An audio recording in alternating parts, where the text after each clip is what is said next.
का सबसे मुश्किल केस में से एक है। साइको किलर हत्या करने के बाद एक भी सबूत नहीं छोड़ता। वो मारता था, हत्या करने के बाद उसके साथ में सेक्स करता था। जाके 3 फंदे लगे हुए ऐसे करके और ऐसे जा खींचकर ऐसे करके। एक ही तरीके से लेफ्ट साइड से जो भी उन्होंने पहना है, अगर साड़ी पहनी है तो साड़ी के पल्लू से, सूट सलवार, एक केस में सूट सलवार पहना हुआ था तो दुपट्टे से लेफ्ट साइड से उसको लपेटते हुए और उनका गला कस के उनकी हत्या कर देता था। जो पुलिसकर्मी होती है, महिला पुलिसकर्मी, वो ये बताती हमें तुमसे शादी करनी है, तो वो खुश हो जाता है। सीरियल किलर जिसका नाम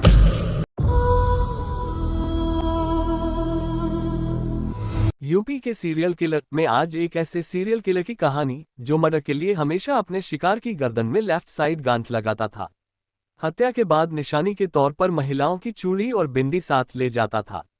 5 जून 2023 सोमवार, बरेली का शाही गांव, जेठ की तपती दोपहर, तापमान 38 डिग्री सेल्सियस। हवा ने जैसे न चलने की कसम खा ली हो। गांव की गलियां सुनसान थीं। भरी दोपहरी कोई बाहर निकलने को तैयार नहीं। इसके बाद भी 55 साल की कलावती खेतों की ओर बढ़ रही थी।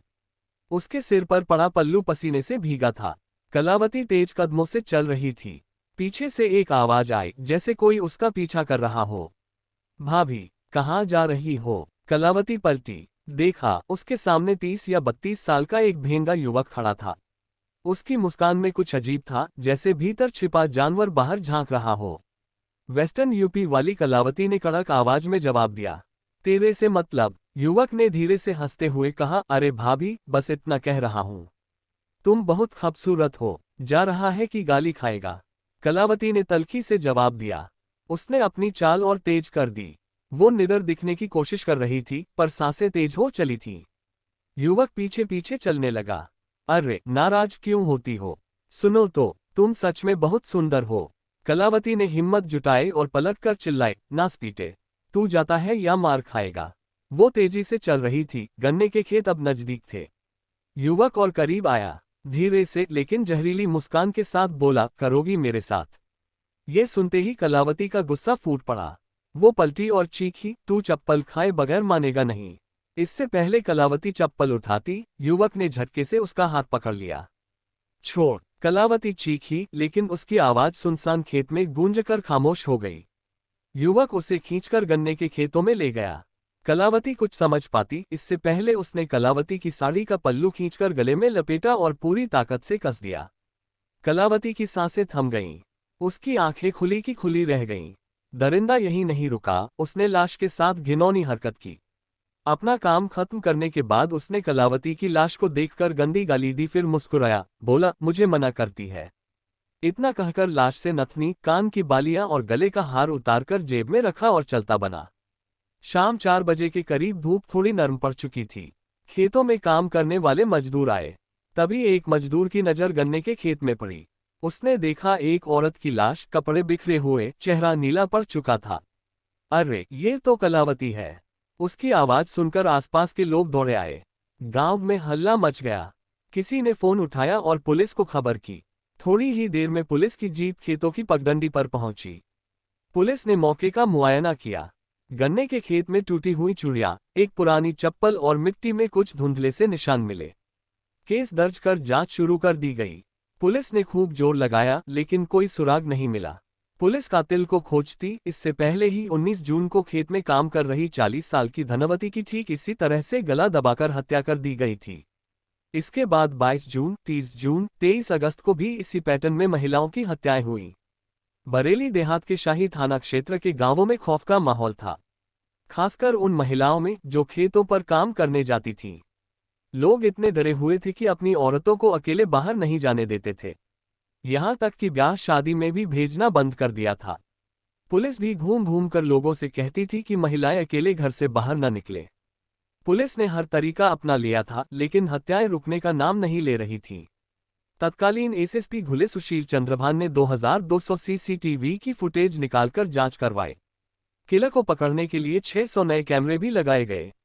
1.5 लाख से ज्यादा मोबाइल नंबर सर्विलांस पर थे। इस बीच एसएसपी सुशील का तबादला हो गया। 26 जून 2024 को बरेली में नए एसएसपी अनुराग आर्य ने ज्वाइन किया।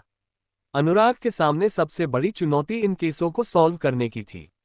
उनके पहले के एसएसपी इस सब्जेक्ट का अच्छा खासा बैकग्राउंड तैयारी करके गए थे। अब उसी काम को एसएसपी अनुराग आर्य ने आगे बढ़ाया। अनुराग ने ज्वाइन करते ही मेज पर रखी घंटी बजाई। कुछ ही मिनटों में ड्यूटी इंस्पेक्टर सामने खड़े थे। एसएसपी ने कहा, कल सुबह एक मीटिंग बुलाए। मीटिंग में सभी थाना प्रभारी, special operating group, local intelligence unit, surveillance के लोग और हाँ, हर बीट का सिपाही भी होना चाहिए। इंस्पेक्टर ने हैरानी से पूछा, सर, बीट के सिपाही भी? हाँ, बीट के सिपाही। मुझे उनसे सीधे बात करनी है। उन्हें उन गांवों की नस नस पता है। हम उन्हें नजरअंदाज नहीं कर सकते। किसी थाने के तहत आने वाले इलाके को छोटे छोटे हिस्सों यानी बीट में बांटा जाता है। इसकी निगरानी के लिए जिम्मेदार सिपाही को बीट सिपाही कहते हैं। अगले दिन मीटिंग हुई, वॉर रूम बना। सारा डेटा वॉर रूम में रखकर नए सिरे से जांच शुरू हुई। एसएसपी आर्य ने हत्यारे की साइकोलॉजी समझने के लिए एक साइकोलॉजिस्ट को बुलाया, जो इस तरह के अपराधियों के दिमाग पढ़ने में माहिर था। आर्य ने फाइल बढ़ाते हुए कहा, डॉक्टर साहब, इन रिपोर्ट्स को देखिए। गला घोंटने का तरीका एक ही है। हमेशा गले में लेफ्ट साइड ही गांठ लगाता है। साइकोलॉजिस्ट बोला, सर, ये कोई नॉर्मल किलर नहीं, एक सीरियल किलर है। हर घटना में गले पर लेफ्ट साइड कसने के निशान हैं। यह उसकी आदत बन चुकी है। कोई राइट हैंडेड इंसान लेफ्ट साइड से ही ज्यादा दम लगा सकता है। यह दिखाता है कि हत्यारा बेहद फोकस्ड है। हत्याएं गुस्से में नहीं, बल्कि एक पैटर्न के तहत की जा रही हैं। मोडस ऑपरेंडी यानी मर्डर का तरीका फिक्स है। 2 जुलाई 2024 अनुराग आर्य को ज्वाइन किए एक हफ्ता ही बीता था। वे एक जरूरी मीटिंग में थे।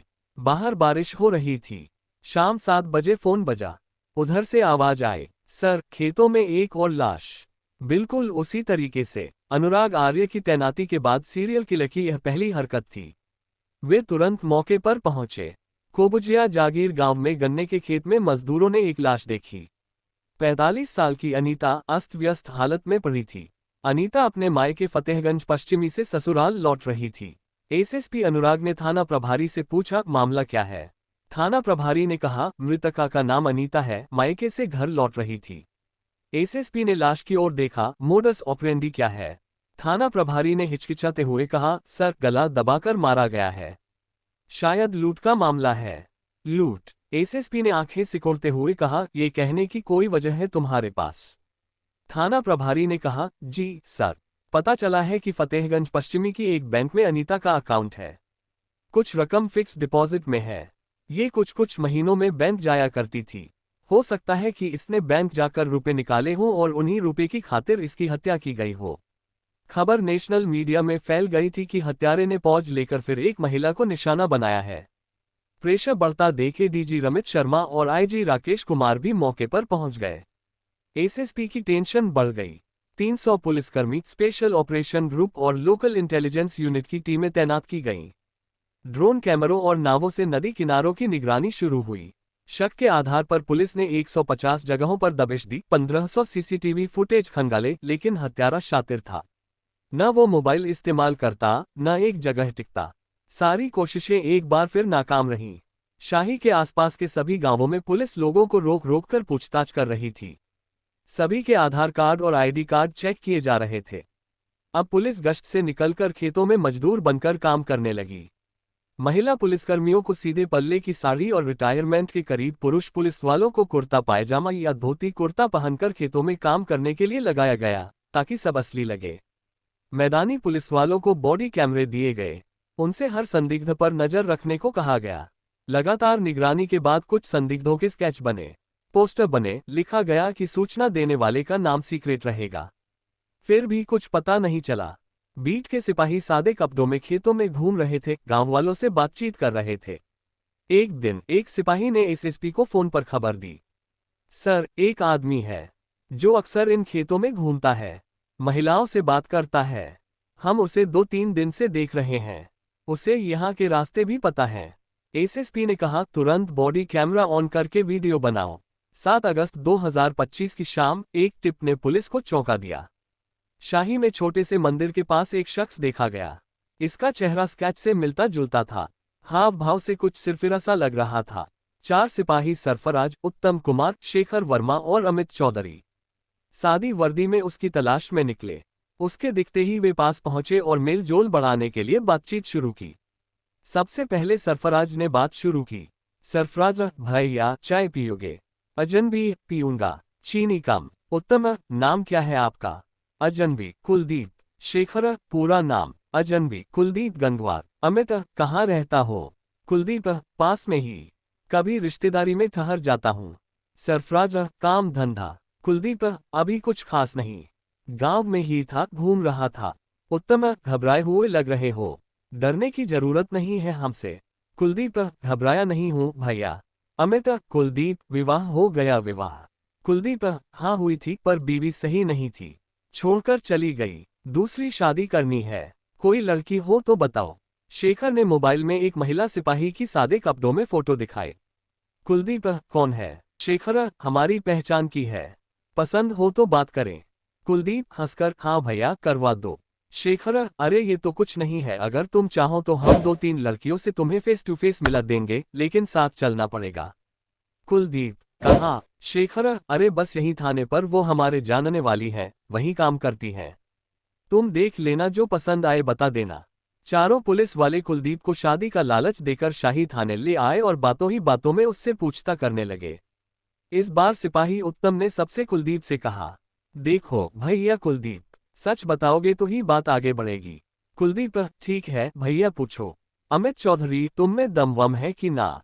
तुम्हें देखकर नहीं लगता कि मच्छर भी मार सकते हो? कभी किसी को मारा है? कुलदीप, हाँ कई को, जो औरत मुझसे सही से बात नहीं करती उसे मार डालता हूँ। सब हंसने लगे, जिससे उसे भरोसा हो जाए कि ये लोग उसे सीरियस नहीं ले रहे। शेखर, अरे ऐसा क्यों करते हो कुलदीप भाई? कुलदीप, भाई मैं तो प्यार से बात करता हूँ, ये भी पूछता हूँ कि मेरे साथ करेगी। कोई ऐसा पूछता है क्या? मैं भला आदमी हूँ, पूछता हूँ। अगर वो गाली या धक्का दे दे तो मेरा खून खौल जाता है, गुस्सा आता है, मैं बर्दाश्त नहीं कर पाता और उसका गला दबा देता हूँ। सरफराज, अच्छा ये सब करते कहाँ हो? अपने घर में। रफराज ने ये घर वाला दांव इसलिए चला ताकि कंफर्म हो जाए कि वो जिसे खोज रहे हैं ये वही है, कोई और नहीं। कुलदीप, नहीं, खेतों में, जब वो रास्ते में अकेली मिलती है, बात करता हूँ, मुस्कुराता हूँ, जब उसकी न सुनता हूँ तो गला। अमित, तो गला कैसे दबाते हो? कुलदीप, उसने जो भी पहना हो, साड़ी हो तो पल्लू, सलवार सूट हो तो दुपट्टे से। उत्तम, तो तुम ये लूटपाट के लिए करते हो? कुलदीप, अरे नहीं भाई, पैसे से क्या होगा, मुझे तो गुस्सा ठंडा करना होता है। शेखर, अकेले कर लेते हो तुम या तुम्हारी टीम में कोई और भी है? कुलदीप, नहीं, अकेला ही काफी हूँ इसी $8 के लिए। सरफराज, मैं नहीं मानता कि तुमने किसी को मारा है, अगर मारा है तो नाम बताओ। कुलदीप, मुझे नाम याद नहीं रहते, उनके गांव के नाम याद हैं बस। अमित, अनीता याद है, वो फतेहगंज वाली। कुलदीप, जिसकी लाश को बुझिया जागीर के पास गन्ने के खेत में मिली थी वही ना? उत्तम, हाँ, लेकिन तुम सच बोल रहे हो ना? मूल पक्का भैया। शेखर, तारीखें याद है? कुलदीप, तारीख नहीं, जगह याद है, किस मेल के पास, किस गांव के बगल में। सरफराज, अच्छा कुलदीप, खाना खाओगे? कुलदीप, हाँ, पूरी सब्जी। अमित, अभी मंगवाते हैं। कुलदीप, ठीक है भैया, पर शादी का क्या? शेखर मुस्कुराकर, बाहर जितने लोग मीडिया वाले खड़े हैं न, सब तुम्हारे बाराती हैं। कुलदीप भोलेपन से हंसकर, सच में भैया? उत्तम, हाँ, आज तुम्हारी शादी है हथकड़ी से। सरफराज, लेकिन एक शर्त है, जहां जहां किया है सब जगह दिखाओगे। कुलदीप, दिखा दूंगा, गांव के नाम से याद है सब। अब पूछताछ की बारी एसएसपी अनुराग आर्य की थी। उन्होंने कुलदीप से पूछा, तुमने वो काम क्यों किया? कुलदीप ने एसएसपी की तरफ देखा और मुस्कुराया। उसकी मुस्कुराहट में कोई पश्चाताप नहीं था, बस एक सुकून था। कुलदीप ने पूछा, कौन सा काम साहब? एसएसपी ने उसे मरने वाली महिलाओं के फोटो दिखाए। फोटो देखते ही कुलदीप की आंखें बड़ी हो गईं। उसने कहा, साहब ये सब एक जैसी थीं। एसएसपी ने पूछा, एक जैसी मतलब? कुलदीप, मेरी माँ जैसी। एसएसपी ने कहा, पहेलियां मत बुझा, सीधे बता। अब कुलदीप मासूम बच्चे की तरह बिलख पड़ा, बोला, मेरी सौतेली माँ साहब, उसने मुझे बहुत दुख दिए। मेरे पापा ने 2 शादियां की थीं। सौतेली माँ मेरे पापा के कान भरती थी और पापा रोज मेरी सगी माँ को पीटते थे। कुछ साल बाद मेरी माँ मर गई, उसी कुतिया की वजह से मेरी माँ मर गई साहब। उसके बाद भी उस $% का मन नहीं भरा। वो मुझे रोज पिटवाती, घर के काम कराती। एसएसपी और पूछताछ करने वाली टीम समझ गई थी कि सख्ती की गई तो ये कुछ नहीं बताएगा, इससे इमोशनली बात की जाए तो सब उगल देगा। पूछताछ वाली टीम ने कुलदीप से कहा, तो तुम्हारी शादी हो गई थी ना? कुलदीप बोला, अरे शादी क्या हुई, वो भी $% थी। मुझे छोड़कर चली गई। बहुत मनाया लेकिन लौटकर नहीं आई। ये 2 घटनाएं थीं जिसकी वजह से कुलदीप औरतों से नफरत करने लगा था। खासतौर से 40-50 साल की औरतों में उसे अपनी सौतेली मां नजर आती थी। एसएसपी ने पूछा, तो तुम महिलाओं को मारकर अपनी नफरत मिटाते थे? कुलदीप ने गर्व से कहा, हाँ साहब, वो सब सजा की हकदार थीं और मैं उन्हें सजा देता था। एसएसपी ने पूछा, तुमने बीच में कत्ल करना बंद क्यों कर दिए थे? और हाँ, तुम इतनी जल्दी गायब कैसे हो जाते थे? कुलदीप बोला, साहब, खेतों से फसलें कटने के बाद काम बंद कर देता था। कुछ करता तो पकड़ा जाता। फसल खड़ी होने पर ही अपना काम करता हूँ। यहाँ शाही गांव में मेरी बहन रहती है, रिश्तेदारियां हैं। बरसों से आ जा रहा हूँ। गली गली देखी है। मेन रोड से जाता तो पकड़ा जाता। मेन और गलियों के रास्ते कोई पकड़ नहीं पाता। एसएसपी ने कहा, अच्छा, तो इसलिए नहीं पकड़े गए अभी तक? गर्वित मुस्कान के साथ कुलदीप बोला, हाँ साहब। एसएसपी ने ब्रेक लिया और एक महिला अफसर ने सवाल दागा, तुम तो कह रहे थे कि तुम लूटपाट नहीं करते, लेकिन कई औरतों के जेवर गायब थे। कुलदीप बोला, जेवर तो निशानी के तौर पर रख लेता था। मैंने किसी के सारे गहने नहीं लिए। वो कोई और होगा, मैं ऐसा नहीं करता। मैं तो बस यादगार के लिए किसी की बिंदी, किसी की चूड़ी ले जाता था। मैं लुटेरा नहीं हूँ। महिला अफसर, मतलब तूने सबकी सब 10 औरतों को मारा है? महिला अफसर से आंख मिलाते हुए कुलदीप बोला, नहीं मैडम, मैंने सिर्फ 6 को सजा दी है। एसएसपी ने एक डमी मंगवाई और बोले, चल बता, तू दुपट्टे से कैसे मारता था? कुलदीप ने डमी के गले में दुपट्टा लपेटा और लेफ्ट साइड गांठ लगाकर पूरी ताकत से कस दिया। वही पैटर्न जो उसने सारी विक्टिम्स के साथ दोहराया था। इसके बाद पुलिस ने स्पॉट पर जाकर सभी घटनाओं का रिक्रिएशन कराया। उसने बेझिझक सब बताया। कुलदीप की गिरफ्तारी के बाद से बरेली में लेफ्ट गांठ लगाकर हत्या करने वाले का आतंक थम गया है। अभी वो बरेली जेल में बंद है और केस चल रहा है।